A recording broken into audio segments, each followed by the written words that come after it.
Hello, welcome back to the Underhand Free Throw. I'm Simon, and today, me and my co-host Ian, just like we did last week with the Eastern Conference, today we're doing our All-Star picks yet again, but now it is for the Western Conference.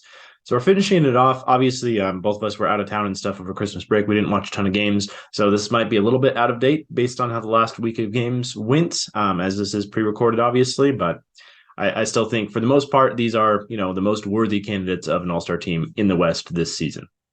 But yeah, this video will be the last of our kind of like award picks or looking forward for a while. And we're hoping to get back into like actually analyzing the season that's currently going on and how teams are doing next week after we're all back from break. So yeah, I hope you all had a wonderful Christmas and holiday break. So with that, let's get into it and talk about our all-star teams. Okay, I'll let you start off this time. Who do you have as your Western Conference starters?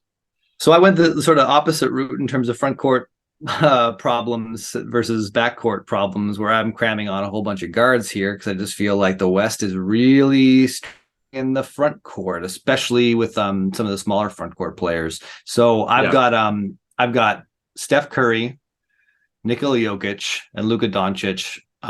Those three are absolute locks. Like I just feel like, especially statistically, those are the three best players in the NBA, almost any way you slice it right now. And then filling that out, I've got Shai Gilgeous-Alexander and Anthony Davis. Anthony Davis just went down for injury, and we don't exactly know when he'll come back. So that does sort of put a bit of a downer on that pick. But does he have enough of a cushion over some of these guys we'll mention in a sec? Like right now, I'm just going to say Anthony Davis because I don't know how the next 20 games are going to play out. And he's had a monster season defensively. Mm-hmm. He's the best offensive player in the Lakers. It's just like I feel like I want to put him on the list right now. We'll see what. Well, the best player in the Lakers too. He's also by far their best defensive player. So yeah. Didn't think that needed mentioning. I thought the offensive one could be potentially. At least there's a discussion there, but defensively, he's the only defensive player in the Lakers. Depending on how into Austin Reeves you are, defensively, how into Troy Brown Jr. you are defensively. Yeah. It starts to get a little bit sketchy there. We have a couple different picks for the starters, and already one of mine is very much projection based, so I'll try to justify that. But so first of all, I put Luka as a guard. I think the voters will consider him a guard for the most part. So that's I have Luka and Curry, and Curry himself is going to miss the next 3 to 4 weeks. Hopefully it's true. Yeah. Good point. No more than that. But I do think like Curry's been so far and away a top 2 guard in the Western Conference. I mean, Devin Booker and SGA are having awesome seasons in their own right, but I do think Curry is pretty clearly a top 2 choice there. So I have him there, assuming he comes back from injury and picks up where he left off. But then with the forwards, because I didn't have a third guard, I have Zion in with the starters in the West. I have Jokic, and then for my projection, point Zion, we'll call him for this. Oh yeah, you could call Zion a guard, but then that makes things really weird. I'm just kidding. I'm kidding. I did not put Anthony Davis with my starters, even though I think he's been clearly a top 3 forward in the West so far this year. I actually have LeBron. And the reason why is because I think LeBron is going to like basically average a triple-double with Anthony Davis out. Okay, so this is a Russell Westbrook MVP pick. Yeah, I mean, I think LeBron has been tailing off defensively the past couple of years. His shooting efficiency hasn't been where you'd want it to be this year. I think with Davis out, LeBron is going to play more four. There is going to be more space for him to attack the basket, even in his diminished athletic state, with Anthony Davis out of there. So I think that will help his case. I don't know. I feel like I'm really reaching for stuff here. It's just, for me, I worry with Anthony Davis that like he started out the season really slow, and then he kind of like found this new role when he was the 5, and he was playing great when there was no other big sharing the floor on him because Anthony Davis is so dominant in the paint. And it didn't take very long before he got injured. So I just worry that he's either A, not going to return to that same role for fear of injury, and Lakers trying to preserve his body, or B, he's not going to return to playing as well. When he comes back. I just think that you could say all those things you just said about Anthony Davis, more so about LeBron. LeBron got injured first for starts. LeBron had an even slower start to the season. He was shooting like 22% from three before he remembered how to shoot early on. Offensively, he is more reliant on not having a big next to him. Like, we're going to go back to the Lakers last year when they played LeBron as a small ball center and went all out to have like a halfway credible offense, but at the total sacrifice of playing any defense. They're just going to be the worst defense in the NBA for the next 2 weeks. That's sort of my projection sort of going out. Where I'm really going with this in terms of our like I think that you can have Anthony Davis as the only big on your roster and sort of get by. I think when you do it with LeBron, it's a clown show. It's like, yeah, it's going to be fun. He's going to pile up monster points and still, maybe he'll average 30 points and a triple double, but the Lakers are going to be awful. And I think this is going to sink their season. I think Anthony Davis was by far the most crucial player. And I do not have LeBron James on my all-star team at all. I mean, we don't exactly have a glut of forward options to pick from. No, that's true.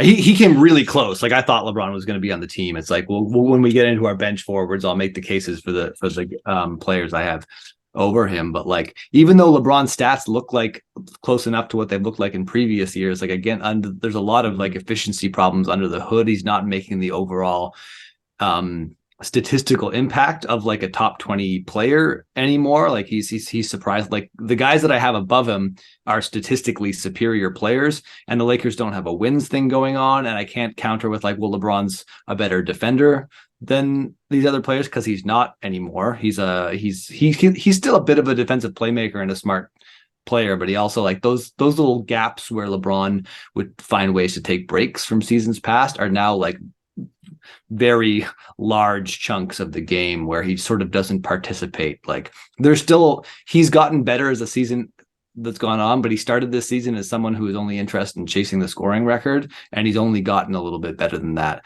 Still looks like a star, still a borderline all-star to me, but he just didn't. He's probably actually, I've got my whole like 3 guys for 1 spot thing later, and LeBron is in that group, so maybe there is a small chance he makes this team. So here's my final case. Anthony Davis has been better than LeBron so far this year, no question. But Anthony Davis kind of sucked by his standards the first 10 games that he played for the Lakers this year. Yeah. And then they started playing alongside a 5, and he started to be dominant. You know, he had that game where he like arguably outplayed Giannis. But we've been asking him to be a 5 for years. Yeah. He finally did it. That lasted for about 15 games. So, like, my worry is this 15-game stretch is the only stretch this entire season we're going to see that version of AD. Yeah. And if that's the case, I don't want him starting on the All-Star team. Now, like, if he comes back from being out for the next month and he returns, picks right back up where he left off and, you know, continues basically averaging like, you know, 30 and 10. Yeah. Up until the All-Star break, then like, sure, yeah, I'll take AD. I guess I could see a world in where he comes back and he's, you know, averaging 22 again on mediocre efficiency and not being a game-changing defensive player in the way that he has been. And LeBron averages, you know, 30, 11, and 9 over the next month. So, yeah, I just think that's my final case. Over these 20-ish games, it's funny because I was thinking like we're almost doing the inverse of what we said about, like, you picked Bam and I picked Jimmy, and now we're kind of switching those two things. Like, you're picking the old broken down guy who's saving it for when it matters, and I'm picking like the workhorse 2-way big man. So I was complaining about other podcasts not being consistent with their games played, but look at us, we're inconsistent in other ways.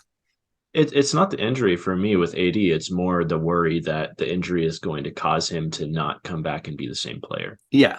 But I don't like, until that happens, I just have Anthony Davis as like the be all end all right now in LA. Like, I think with Anthony Davis, they're kind of a real team. Without him, they're not. And LeBron is not as important anymore because he's not carrying that defensive impact.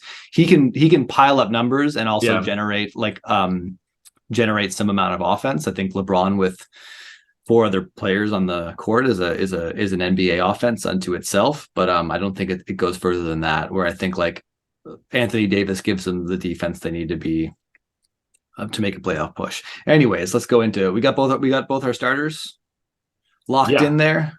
You've got Jokic, LeBron, Zion, Luka, Curry. I don't know how strongly I feel about LeBron. Can I move can I move Doncic over to be a forward?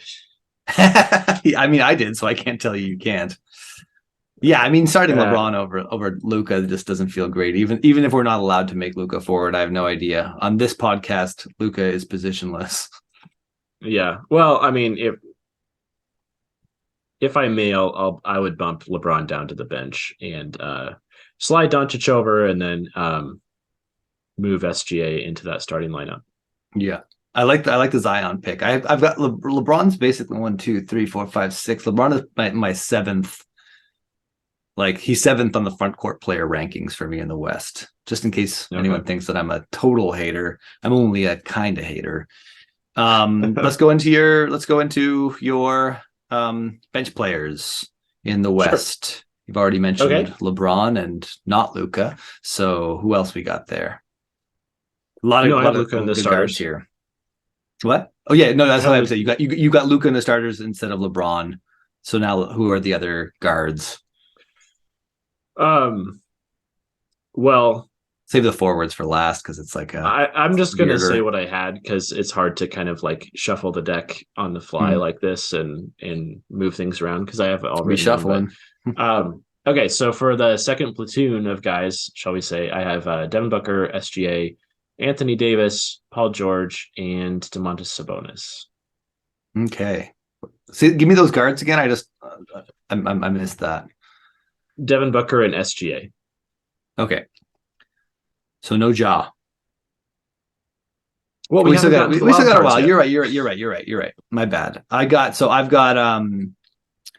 for my two guards off the bench, I've got Booker and Ja.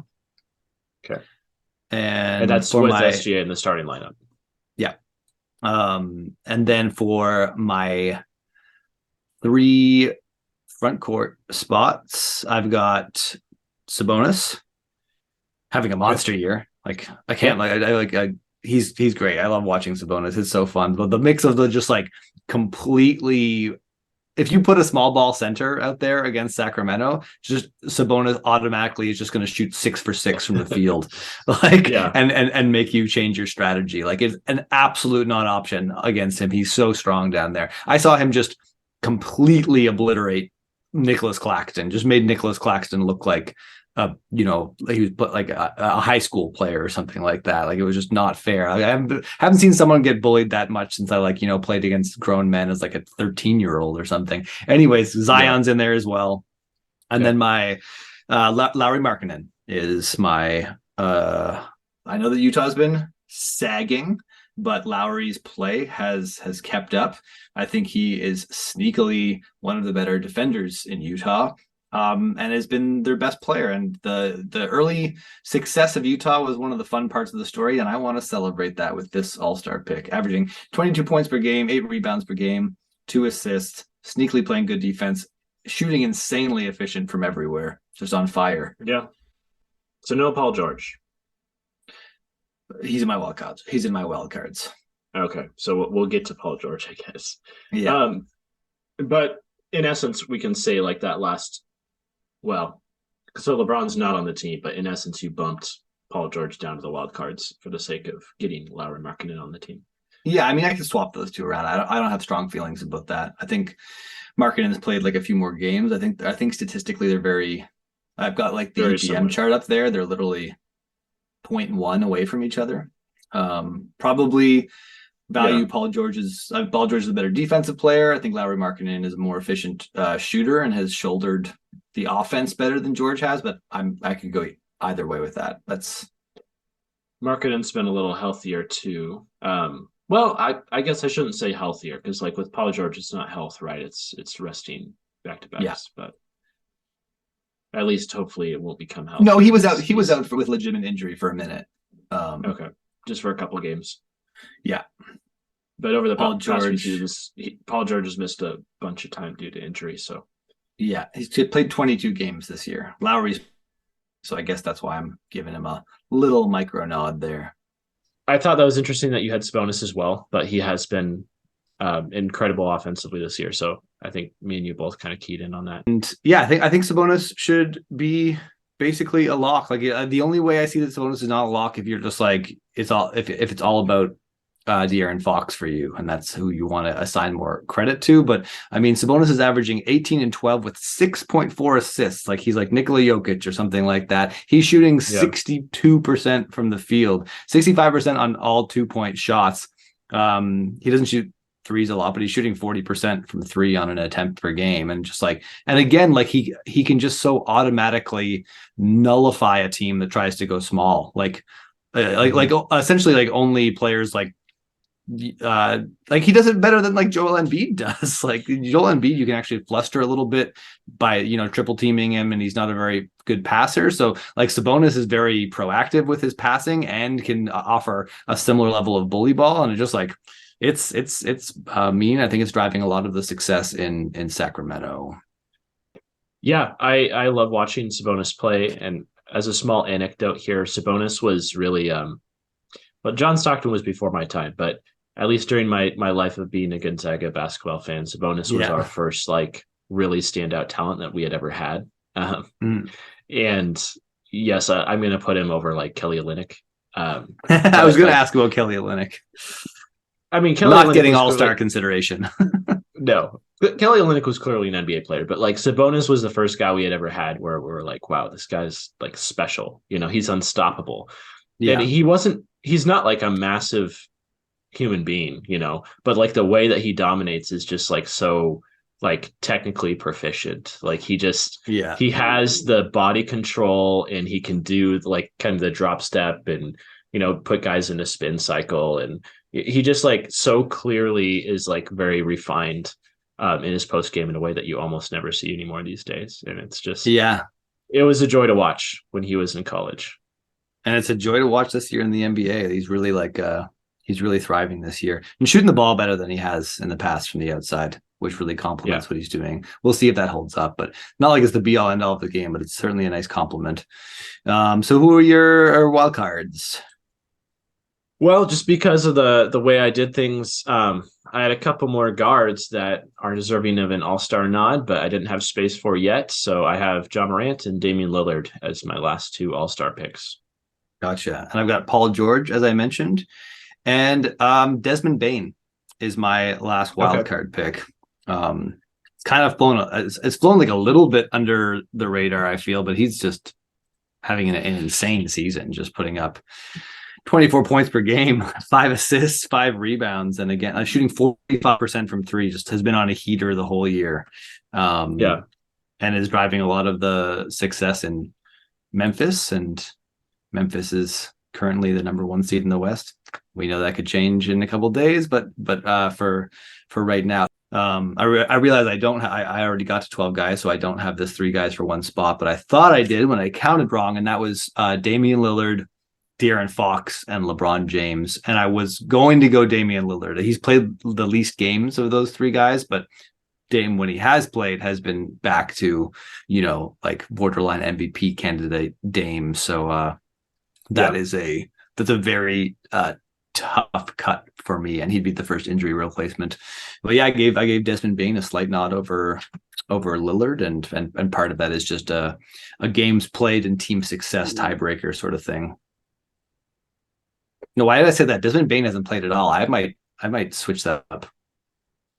Damian Lillard on the fly more. editing. Yeah, Dame hasn't missed a lot of time. Dame's had a couple injuries already early on this year, but both injuries he was only out like 3 to 4 games for each. He had an ankle injury and then something else. Yeah. I don't think I quite realized how small the sample size was. I thought that Bane was at over 20 games right now, but he's played a few less, and that makes me. It also like 12 games of being on fire is like not.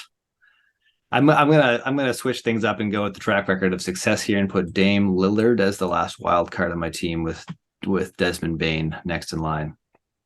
Okay. Yeah.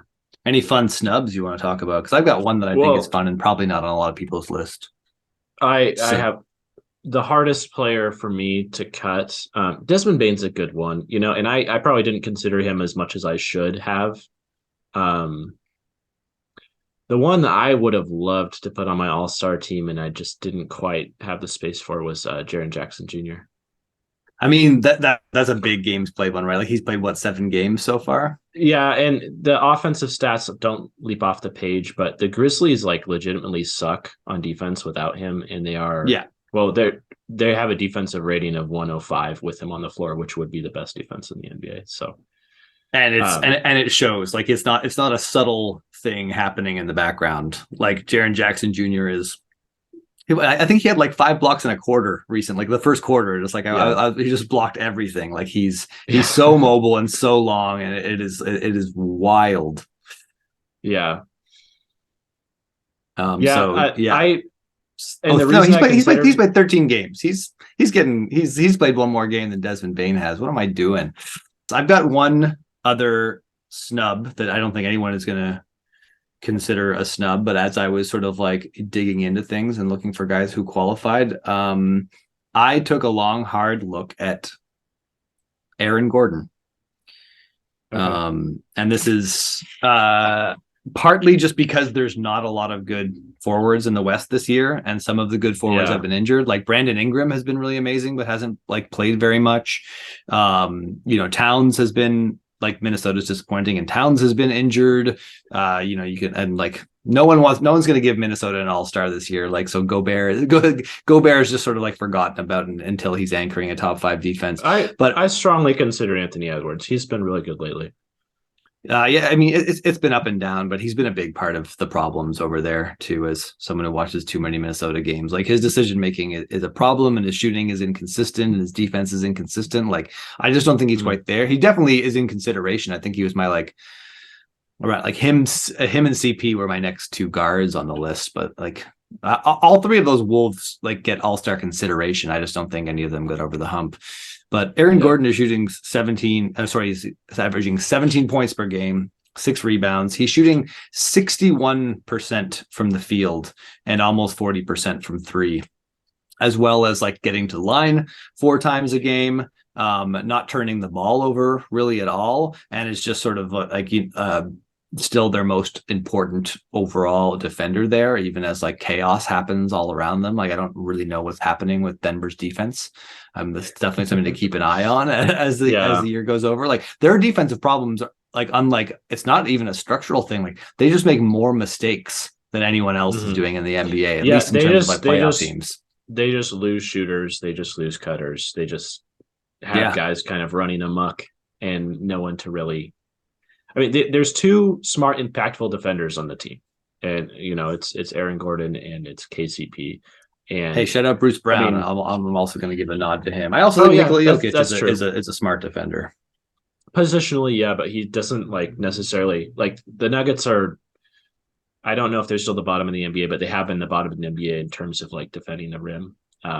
So like Jokic does provide some value defensively, but he doesn't provide like rim protection, which is what you'd hope to achieve from your center or your power forward, I guess, in the case of like, the Memphis Grizzlies, what they do with Triple J. But the Nuggets don't have anyone who fulfills that role on the team. So, well, you owe them a big apology because they are only second last in rim defense by 0.7%. The New Orleans Pelicans, who are a very good defense this year. Mm-hmm. Which is pretty wild. But yeah, they're giving up 67% at the rim, that's atrocious. That is very bad. The Pelicans are better than the Nuggets at preventing people from getting to the rim. They have more length overall. The Nuggets can't stop anyone from getting to the rim or finishing when they get there. So there's nothing good happening with the Nuggets defense, and I'm not nominating Aaron Gordon for the All-Star team, but I think he's low-key been the second best player on the second best team in the West until Jamal Murray can ramp it up or MPJ can come back. I think Aaron Gordon has just been like the rock holding things together. Not just obviously he's their best defender, but like he's been operating as the best, Jokic finisher, which is a really crucial part of that offense, and just being more solid than he's been the last couple of years offensively. So shout out, I mean, Eric Gordon. I don't know how low key it is. MPJ keeps getting hurt. He is still a very good shooter when he's on the floor, but doesn't really play much defense.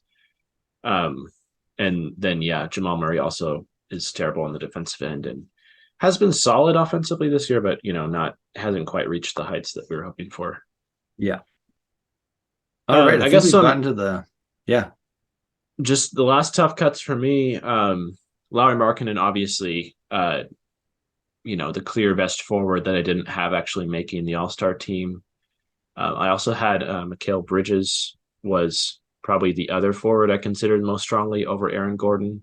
He's not necessarily having the standout offensive season. I was hoping he would step up a little bit more, but it's more been DeAndre Ayton who's been that guy who's produced a little bit more with Chris Paul being out. And Devin Booker's ascension from what would you call him, top 20 player into borderline top 10 player this year. Yeah. But Mikal Bridges is still, the best perimeter defender on the team, still very, very good. And then doing a lot for them offensively as well. Yeah. For the guards, I had Fox, Anthony Edwards, and CJ McCollum.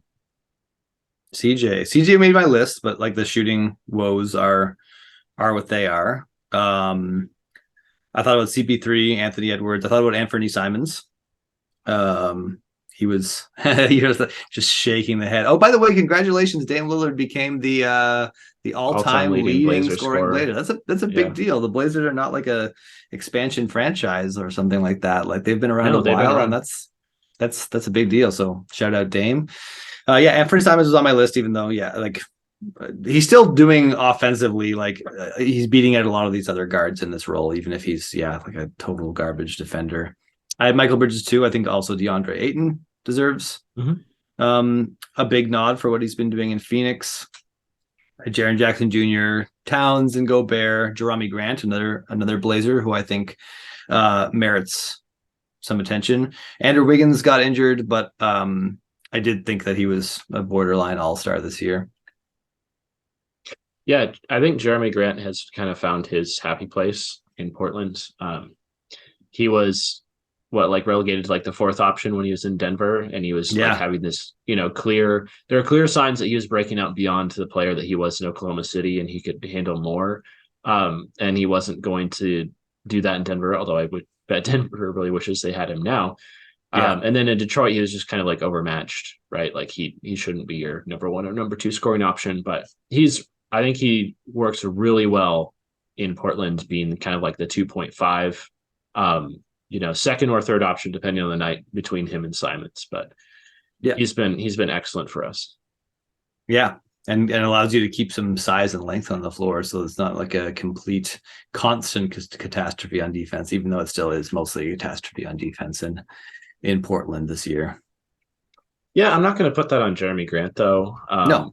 I think the biggest culprit for that has to be we do not have a good defensive backcourt, no question about that. But I do think that, and also Gary Payton, still has yet to play yet. He's supposed to be our best perimeter defender. But Nurkic just isn't quite the same impact guy that he used to be. Yeah. Gary Payton's almost back. So let's hope, hopefully that helps a little bit to some extent. Any other Western Conference guys? Yeah. That's why we gave him all this money to poach him away from the Warriors. Is you're supposed to solve this issue of not being able to defend small perimeter players that we've had forever, but have yet to see it. I mean, that was about it for me. For me, the hardest guys were guys like OG Anunoby or Jaren Jackson Jr., where they're just clearly such difference makers defensively, but they don't quite have the same offensive production as all-star guys that are clearly going to be on the all-star team and most likely are going to appear on a lot of ballots. I'm still not sure what to do with those guys, and maybe I should just go with my gut and put them on the team and cut someone who's averaging 23 points a game. But I don't know. I'm not. It's hard. It's hard to overcome tradition like that. We here at the Underhand Free Throw want to wish you a very good all-star voting season, and for you to put a defensive player on and cut someone averaging 23 points per game. Maybe next year we'll get there. So you just listened to our Western Conference all-star teams. If you want to see the East, we did that last week, and you can click here for that video. Thank you for watching. We'll see you next time.